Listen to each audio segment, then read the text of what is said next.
మనస్సులోన ఒదిగి మాయయుండు, మాయలోన మనస్సు మాడిపోవుచునుండు, మనస్సుకెన్నడైనా మర్యాద లేకుండా. అంటే మనస్సు వస్తుత శుభ్రమైనటువంటిది, పరిశుభ్రమైనటువంటిది, భగవంతుని యొక్క అంశ, భగవంతుని యొక్క ఉనికితోటి వచ్చినటువంటి ఈ దేహంలో ప్రవేశించినటువంటిది. అట్టి మనస్సుకి మనస్సులోన మాయ మాడిపోవచ్చునుండు, మనస్సుకెన్నడైనా మర్యాద లేకుండా. అంటే ఈ మనస్సులో ఏమైందంటే మాయ వచ్చి ప్రవేశించినందువలన నేను భగవంతుని అంశ అనేటటువంటి విషయాన్ని మర్చిపోయి ఈ ప్రపంచ విషయాల్లో మునిగి తేలుతూ ఉన్నది. సాయంకాలం వర్షం పడుతూ ఉన్నది. ఓ బాటసారి వచ్చి మన సూర్యు కింద నుంచుంటాడు. వర్షం కాసేపు వెలగపోయేటప్పటికి కొంచెం పంచలోకి వస్తాడు. ఆ వచ్చిన తర్వాత ఇంకా వెలగపోతే అమ్మ కాసేపు ఇట్లా కూర్చోవచ్చు అంటాడు. కూర్చుంటాడు. అలా కాలం గడిచిపోతుంది. ఆ రోజు అక్కడే ఉంటాడు. మీరు ఏదో ఆహారం పెడతారు, ఈరోజు మన ఇంట్లోనే ఉంటాడు.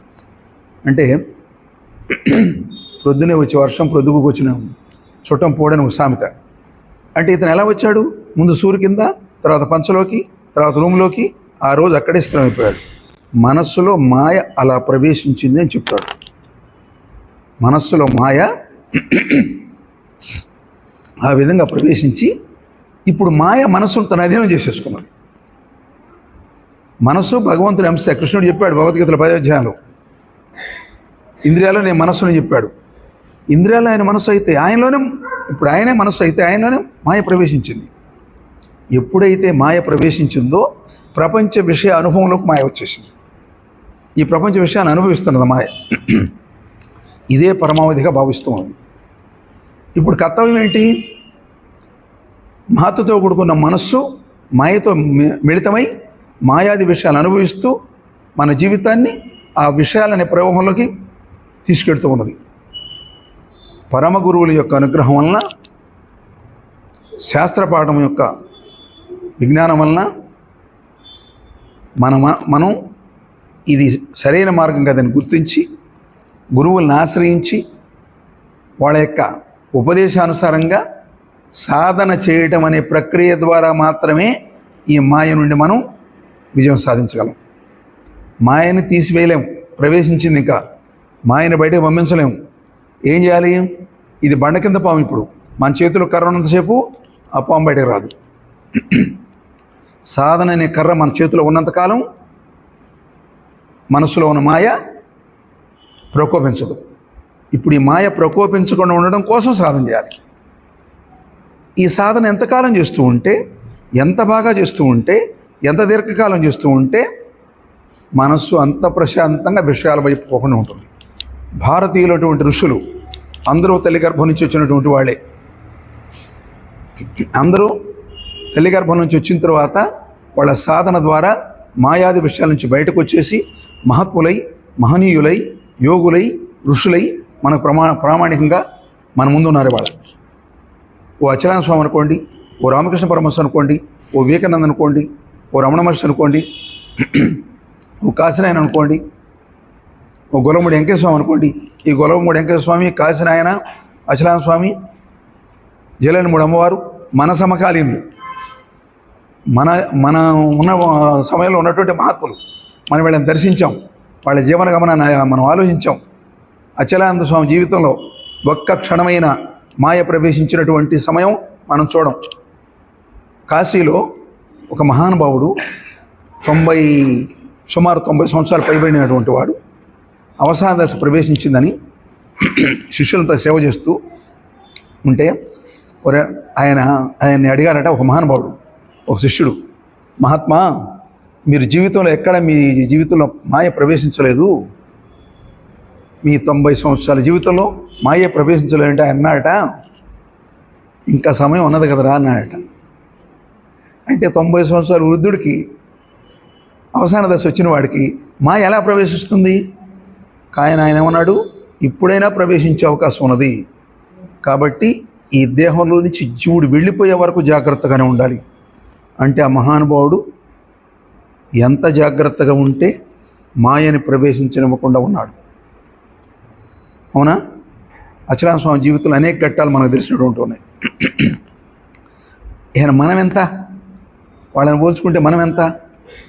కాబట్టి మనం ఏం చేయాలి? ప్రతి నిమిషము ప్రతి క్షణము జాగ్రత్తగా ఉండాలి. ఎక్కడైనా పొరపాటు చేస్తున్నామా? ఏ విషయాలైనా పొరపాటు చేస్తే అది మాయకు సంబంధించిన విషయమే. ఈరోజు రేపు ఉదయం 6 గంటల వరకు మనం ఏ పొరపాటు చేయకుండా జీవితాన్ని గడిపినట్లయితే మనం విజయం సాధించినట్లు, ఈరోజు విజయం సాధించినట్లు. ఈరోజు ఈ విజయం ఎలా సంభవించింది మనకి అంటే, ఇదిగో ఉదయం మనం చేసామే సాధన,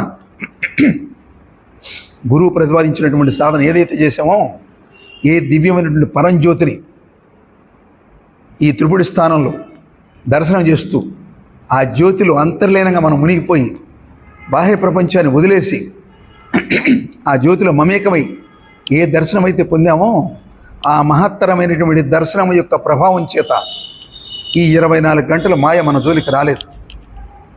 ఈ విధంగా ప్రతిరోజు మనం సాధన చేస్తున్నట్లయితే, ప్రతిరోజు ఆ దివ్య జ్యోతిలో, ఆ జ్యోతి యొక్క కిరణాల్లో, ఆ కాంతి పుణ్యంలో మన మనస్సును విలీనం చేయగలిగితే, ఆ దివ్యానందాన్ని, ఆ మహదానందాన్ని మనం అనుభవిస్తూ ఉన్నట్లయితే, ఆ ఆనందం అనుభవించినటువంటి ఆ స్మృతిలో మనస్సు ఇతర విషయాల జోలికి వెళ్లకుండా ప్రశాంతంగా ఈరోజు ఇలా గడిస్తే, రేపు కూడా అలా గడిస్తే, ప్రతిరోజు అలా గడుస్తూ ఉంటే, జీవితాంతం ఈ సాధన మనం చేస్తూ ఉంటే జీవితాంతం మాయ మన జోలికి రాదు. ఇక్కడ ఒక చిన్న ప్రశ్న ఉంది. అయితే మీ కుటుంబం, మాకు సంసారం ఉన్నది కదా, సంసార విషయాల దోషం వస్తున్నది కదా అని అంటే, యాజ్ఞవల్క్య మహర్షికి 2 భార్యలు ఉన్నారు, మైత్రేయి, కాత్యాయని. కాత్యాయని అనే ఆవిడ ఇహ విషయాలు కోరుకునేవాడ, అంటే సంసార విషయాలు కోరుకునేవాడ. మైత్రేయి అనే ఆవిడ సాధన మాత్రమే చేస్తూ ఉండేవాడు. ఆయన ఈవిడికి ఇహ విషయాలు అందించాడు, ఇద్దరికీ ఆధ్యాత్మిక విషయాలు చెబుతున్నాడు. ఈమంతా అందుకోలేదు, ఇహ విషయాలు అందుకుంటూ ఉన్నది. ఆమెకి ఇహ విషయాలు అందించాడు, ఈమెకి ఐహిక విషయాలు, సాధన విషయాలు అందించాడు. తానుగానే ఉన్నాడు. తన సంసార విషయాల్లో ఉండి, అంటే ప్రతి గృహస్థుడికి ప్రామాణికమైన వ్యక్తి అయినా తాను సంసార విషయాలు ఉన్నప్పటికీ తానుగా ఉన్నాడు. ఎలా ఉన్నాడంటే తామరాకు మీద నీటి బొట్టులాగా ఉన్నాడు. ఇది ఒక దివ్యమైన సాధన. సంసార విషయాలు ఉంటూ సంసార విషయాలు అంటకుండా ఉండాలంటే తను చేసేటటువంటి సాధనలు ఉన్నప్పుడు ఏ విషయాన్ని స్పృశించినా దానికి సంబంధించినటువంటి లోపల మనస్సు తీవ్రత, అంటే మనస్సు ఆ విషయాల్లో లోతుల్లోకి పోకుండా నిమిత్త మాత్రంగా బయటకు వచ్చేస్తుంది కదా. అందుచేత ఇంకో విషయం ఏంటి, దీన్ని ఇంకో పద్ధతిలో చెప్పాలంటే, ఓకే ఈరోజు సంసార విషయాలతోటి ఒక దోషం వచ్చేసింది, అరగంట చేస్తున్నాం కదా, ఇంకొక అరగంట చేస్తే ఈ దోషం పరిహారం అయిపోతుంది. సాధన సమయాన్ని పెంచుకుంటూ ఉంటే ఈ దోషం పరిహారం అయిపోతుంది. అయితే జీవితాంతం ఈ అరగంట చేస్తూ ఈ దోషాన్ని పరిహారం చేసుకోవడం సరిపోతుంది అంటే ఏంటి విషయం? అప్పుడేం చేయాలి? అరగంటని గంట చేయాలి, సాధన సమయాన్ని పెంచాలి. చేసే సాధన వచ్చే దోష విషయాలకి పరిహారానికి సరిపోతూ ఉన్నప్పుడు మన ఖాతాలో మిగిలేటటువంటి సాధనని మిగులుగా ఉండడానికి సాధన సమయాన్ని పెంచాలి.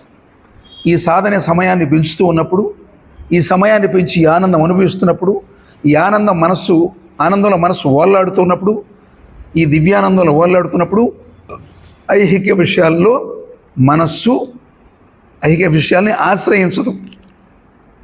దాన్ని స్పృశించినా దానికి అంటుకోకుండా ఉండే స్థితి వస్తుంది.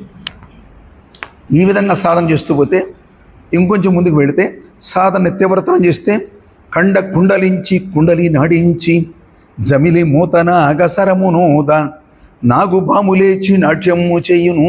ఇది సాధకులకే చెప్పాడు వీరబ్రహ్మేంద్ర స్వామి. కుండలించి కుండలి నాడించి సాధన చేస్తుంటే కండలు కూడా పెట్ట శబ్దాలు రావాలని. అంటే ఇదేంటి తెలుసా? ఈ సాధన తీవ్రమైన సాధన కదా. సాధనలో చాలా రకాల మార్గాలు ఉన్నాయి. ఈ సాధన చేసేటప్పుడు దేహం కూడా జ్వలిస్తుంది అని, స్పందిస్తుంది కదా. ఒక్కొక్క దఫా సాధన చేస్తుంటే మహాత్ములోంచి దేహంలోంచి పొగలు అలా వస్తూ ఉంటాయి. ఈ పద్యానికి సంబంధించిన సారాంశం అదే. దేహంలో నుంచి పొగలు అలా వస్తూ ఉంటాయి. అంటే వాళ్ళ చేతిలో మీరు జొన్న గింజ వేస్తే పేలలైపోతుంది, అంత వేడి వస్తుంది. కానీ ఈ వేడిని వీళ్ళు ఎలా భరించారు అంటే అది ఒక తపస్సు. వాళ్ళు చేసే సాధన వలన ఆ వేడిని భరించగలిగారు. అంటే ఈ వేడి ఎందుకు వస్తున్నది అని అంటే దాని అంతర్హితంగా వెళితే ఒక అభిప్రాయం ఏంటి అంటే లోపల ఉన్నటువంటి మాయాది విషయాలన్నీ మంగళంలో వేయించబడి అవన్నీ బయటకు వెళ్ళిపోతూ ఉన్నాయి. జ్వాల రూపంలో, పొగ రూపంలో అవి బయటకు వెళ్ళిపోతూ ఉన్నాయి. కాల్చగా ఏం మిగిలింది? కాలి నెట్టి బూది కాల్తురా ఎవరైనా అన్నాడు ఒక పద్యంలో స్వామి. ఈ విధంగా కాల్చబడిన తర్వాత లోపల ఇంకా కాల్చాల్సింది ఏమీ లేనప్పుడు సాధన మాత్రమే మిగులుతుంది. నిరంతర సాధన జరుగుతూ ఉంటుంది. దివ్యమైనటువంటి ఆత్మానుభవం వస్తూ ఉంటుంది. దేహం మొత్తం ఆత్మజ్యోతిలాగా వెలిగిపోతుంది. భృకుటిలో మాత్రమే కాదు, భృకుటిలో వెలిగే జ్యోతి దేహం మొత్తం వ్యాపిస్తుంది. దేహం మొత్తం వెలిగిపోతుంది. దేహం మొత్తం కాంతిమయమైపోతుంది. దేహం మొత్తం జ్యోతిమయమైపోతుంది. దేహం మొత్తం జ్వాలలాగా, కాంతిలాగా జ్వలిస్తూ ఉంది. ఈ జ్వాజ్వల్యమైనటువంటి జ్వాలగా దేహం మారిపోయినప్పుడు ఇదే అఖండాత్మ, ఇదే స్వస్వరూపానుసంధానం. రూఢమైన స్వస్వరూపావధారణే చీడపీడలలు ముచిత్తమందు అలుముకున్న ఎండ మావల చల్లార్చు. ఈ స్వస్వరూప అవధారణలో తన ఆత్మస్వరూపంగా మారిపోయినప్పుడు, ఆత్మానుభవాన్ని పొందినప్పుడు, తన దేహం కాంతిమయంగా మారిపోయినప్పుడు లోపల దేహంలో ఉన్నటువంటి రుగ్మతలు, మనస్సులో ఉన్నటువంటి రుగ్మతలు మొటుమాయమైపోగా తాను యోగిగా మిగిలిపోతాడు.